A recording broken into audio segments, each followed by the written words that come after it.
बिस्मिल्लाहिर्रहमानिर्रहीम। High court में practice के दौरान एक बड़ा इंटरेस्टिंग लम्हा आता है जिस वक्त ऑनरेबल कोर्ट वहाँ पे डायरेक्शन देती हैं। वो कहती हैं हाँ जी वकील साहब केस विड्रॉ करना है या डिसमिस करूँ और डिसमिस विद कॉस्ट करूँ। उस वक्त नौजवान वकला को ये समझ नहीं आ रही होती कि उस वक्त वो क्या डिसीजन लें।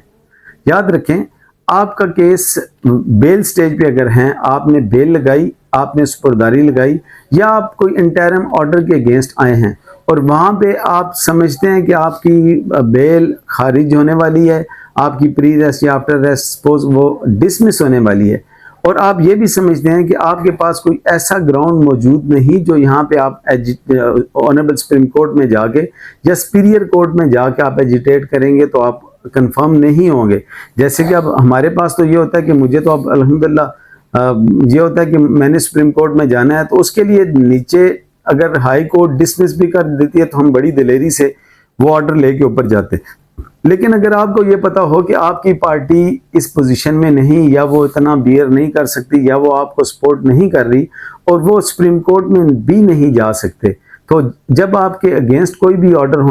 होने वाला हो, आप आर्ग्यू करें, तसल्ली से आर्ग्यू करें, और जब आप इस नतीजे पे पहुंचें कि अब आप इसमें अपनी फेवर में ऑर्डर नहीं ले सकेंगे, बल्कि शायद यहाँ से बेल में ऐसा ऑर्डर हो जाए जो आपके ट्रायल को भी नुकसान दे। सपोज वो सारा डिस्क्लोज कर देते हैं और कोर्ट अपनी हाई कोर्ट की अपनी ऑब्जर्वेशन होती है, जब वो ऑर्डर लिखवा रहे होते हैं तो वो रीजंस देते हैं कि बेल अगर वो रिफ्यूज़ कर रहे हैं तो उसमें वो रीजंस देते हैं, और वो रीजंस ऐसी रीजंस होती हैं कि जो आपके ट्रायल को भी नुकसान देती हैं। ऐसी सूरत में आपके पास ऑप्शन कोई नहीं रहता, तो आप बजाय इसके कि डिसमिसल का ऑर्डर लेके आ जाएं और वो डिसमिसल का ऑर्डर आपके क्लाइंट के अगेंस्ट कल यूज हो, उससे बचने के लिए बेहतर ये होता है कि आप वहाँ पे कह दें सर मैं विड्रॉ करता हूँ। अक्सर नौजवान दोस्तों को ये समझ नहीं आती कि उन्होंने विड्रॉ कैसे करना है, तो उसमें सिंपली ही होता है कि जैसे ही आपको लगे कि आपके अगेंस्ट ये ऑर्डर आने वाला है और इस ऑर्डर को आप फर्दर चैलेंज नहीं कर सकते, या आपका क्लाइंट इस पोजीशन में नहीं है, वो आपको अलाउ नहीं कर रहा, चैलेंज नहीं कर सकते, तो बजाय इसके कि अपने अगेंस्ट एडवर्स ऑर्डर लेके आप आ जाएं, आप वहाँ ही वो स्ट्रेट अवे कह दिया कि रिक्वेस्ट करें सर मैं विड्रॉ कर दूँ। अब विड्रॉ के पीछे लॉजिक बेसिकली यही होता है कि अगर ऑनरेबल कोर्ट उस पे कोई अपनी फाइंडिंग्स दे देती हैं तो वो फाइंडिंग्स आपको ट्रायल कोर्ट में आके बहुत नुकसान देंगी, और ट्रायल कोर्ट में ना चाहते हुए भी ये जो इंफीरियर कोर्ट्स होती हैं, लोअर कोर्ट्स होती हैं, ये ना चाहते हुए भी उससे इन्फ्लुएंस ज़रूर होती हैं, क्योंकि फाइंडिंग ऑनरेबल जस्टिस साहब की वहाँ पे मौजूद है, हाई कोर्ट की फाइंडिंग मौजूद है, तो ट्रायल कोर्ट कैसे उससे बाहर जाएगा। वो ऑल्दो कि वो हर ऑर्डर में लिखा होता है कि इससे वो इन्फ्लुएंस नहीं होंगी और इंडिपेंडेंटली ऑर्डर करेंगी, उसके बावजूद वहाँ से वो माइंड मेकअप हो जाता है। सपोज आप एक बेल में चले गए ट्रायल कोर्ट में, 489F की एग्जांपल देता हूँ, 489F में आपने बेल मूव कर दी। अब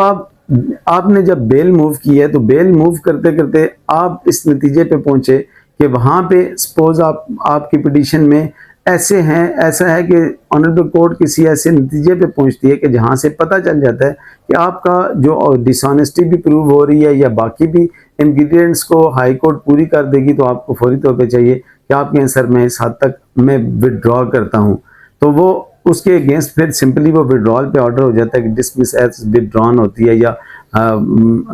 अर्ली स्टेज पे लिख देते हैं कि does not press the petition, इस पे ये विड्रॉ हो जाती है। इसका नुकसान क्या है ये याद रखिएगा। आप जब विड्रॉल ले लेते हैं तो इट मीन्स कि आप अपने फर्दर जो आपको स्टॉपर लग जाता है, आप फर्दर अपना राइट क्लेम नहीं कर सकते। आपने हाई कोर्ट में डिसमिस एज विड्रॉन की पिटीशन, तो उसके अगेंस्ट आप सुपीरियर कोर्ट में या सुप्रीम कोर्ट में नहीं जा सकते। सिमिलरली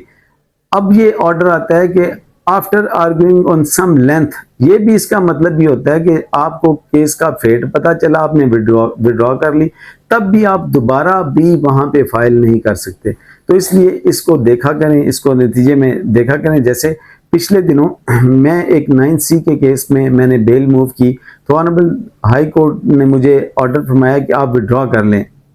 तो मैंने कहा जी नहीं मैं विड्रॉ नहीं, मुझे आप सुने और सुन के इसमें मेरिट पे डिसाइड कर दें। तो उसमें उन्होंने काफ़ी मुझे यानी ऑनरेबल कोर्ट ने बड़े अच्छे अंदाज से मुझे कहा जी आपको विद कॉस्ट करेंगे। तो मैंने फिर आई वॉज कॉन्फिडेंट कि मैं अगर यहाँ से हो भी जाती है मेरे अगेंस्ट तो मैं आगे सुप्रीम कोर्ट से फैसला अपनी फेवर में ले लूँगा। तो मैंने उन्हें रिक्वेस्ट कर दी, मैंने कहा सर मेरिट पे काइंडली मुझे सुने और सुन के मेरिट पे अगर डिसमिस होती है तो जनाब फरमा दे। तो ऑनरेबल हाई कोर्ट ने मेरी मेरिट पे डिसमिस फरमा दी है। वो जैसी डिसमिस हुई वेरी नेक्स्ट साथ डायरेक्शन भी मुझे दे दी कि आपने 2 माह के अंदर अंदर ट्रायल कंक्लूड करना है। तो क्योंकि मेरा केस स्ट्रांग था, मेरा केस मजबूत था, इसलिए मुझे ये परवाह नहीं हुई। मैंने फौरी तौर पे ऑनरेबल सुप्रीम कोर्ट में बेल लगा दी और वुड यू बिलीव कि सुप्रीम कोर्ट से मुझे बड़ा अच्छा रिलीफ मिल गया। ऑनरेबल सुप्रीम कोर्ट ने मेरी बेल पे वो पहले एडमिशन नोटिस जो था उसी में ही इतने अच्छे वो मेरा केस को लिख दिया कि उस केस से मैंने जब वो बेल ऑर्डर नीचे ट्रायल कोर्ट में दिए तो ट्रायल कोर्ट ने बिल्कुल एज इट इज़ उसके मुताबिक ही हमें रिलीफ दिया और हमें वो जो फाइंडिंग्स जो उस वक्त अप्रिशिएट फरमाई थी ऑनरेबल सुप्रीम कोर्ट ने, उस फाइंडिंग से मुझे फ़ायदा मिला और अल्टीमेटली हमें केस का एक्विटल मिल गया। तो इसलिए आपको अगर कॉन्फिडेंस होता है कि आप इसमें सुप्रीम कोर्ट में जा सकते हैं तब आप विड्रॉ ना करें, अदरवाइज आपकी आफियत आपकी बेहतरी इसी में होती है कि आप वहाँ से विड्रॉ कर लें। Thank you.